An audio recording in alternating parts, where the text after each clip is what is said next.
కాస్త నా ముచ్చట్లు కూడా వినొచ్చు కదా. ఈరోజు నాకు బాగా నవ్వొస్తుంది. అంత నవ్వాల్సిన అవసరం ఏముందమ్మా పిచ్చిదానా అంటారా? విపరీతంగా నవ్వొస్తుంది.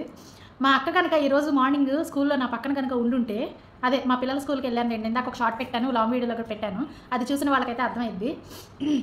నా పక్కన కనుక మా అక్క ఉండుంటే థూ అనేది 2 ముక్కలు మాట్లాడమ్మా పిల్లల గురించి స్కూల్ గురించి అంటే, స్టేజ్ ఫియర్ ఉంది కదా, స్టేజ్ దగ్గరికి వెళ్ళి అయితే బటపట ఏడ్చేశాను. తర్వాత అంతా చీ అనిపించింది, కాసేపు అసహనంగా గడిపాను. ఒక అరగంట క్రితం నుంచి విపరీతంగా నవ్వైతే వస్తుంది. ఎందుకంటే నేను మా ఊళ్ళో అడుగు పెట్టిన దగ్గర నుంచి ఎప్పటి వరకు కూడా ఇంట్లో అయినా సరే వీధిలో అయినా సరే నా గురించి ఉన్న టాక్ ఏంటంటే, గయ్యాళిది, నోరు పారేసుకుంటుంది, గయ్యాళిది, అబ్బో దీన్ని తట్టుకోలేము, మొగుడిని రాచి రంపన పెడుతుంది అని చెప్పైతే పేరుందనమాట. కానీ ఈరోజు నా స్కూల్లో నేను చేసిన ఘనకార్యం చూసుంటే కనుక అది నమ్మాలా వద్దా అని చెప్పి మా ఊర్లో వాళ్ళు డిసైడ్ అయిపోయేవాళ్ళు.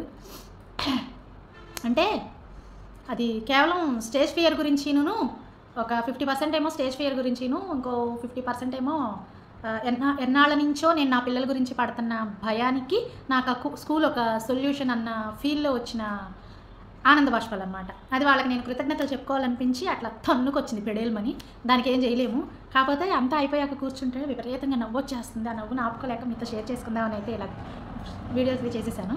ఓకే, మరి ఛానల్ని విజిట్ చేసి వీడియోస్ అన్నీ చూసి మీకు నచ్చినట్లయితే కనుక సపోర్ట్ చేయాలి అని మీకు అనిపిస్తే సబ్స్క్రైబ్ చేసుకోవటం మర్చిపోకండి. Thank you.